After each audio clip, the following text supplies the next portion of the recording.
Yesu yuko karibu mno, kama inavyosema pia Sefania sura ya kwanza mstari wa 14 na wa 18, ikasema kwamba siku ya Bwana iliyo kuu i karibu na inafanya haraka sana, siku ya ghadhabu kwa watu watendao dhambi.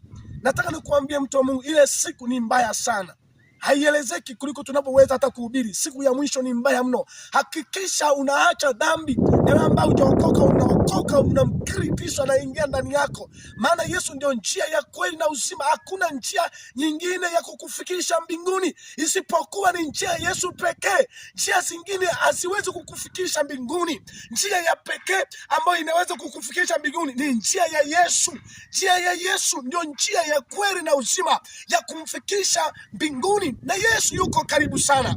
Hakikisha wewe ambao hujaokoka unaokoka sawa sawa, na ambao umerudi nyuma, hakikisha unatengeneza mambo yako sawa sawa, maana Yesu amekaribia mno kurudi mara ya pili. Amekaribia mno kuliko tunavyoweza hata kuhubiri, kuliko tunavyoweza kuzieleza habari zake. Yuko karibu sana kurudi kulinyakua kanisa, na kanisa ni wale watu watakatifu walioishi maisha matakatifu, waliokubali kuokoka na kuishi maisha matakatifu. Hilo ndio kanisa.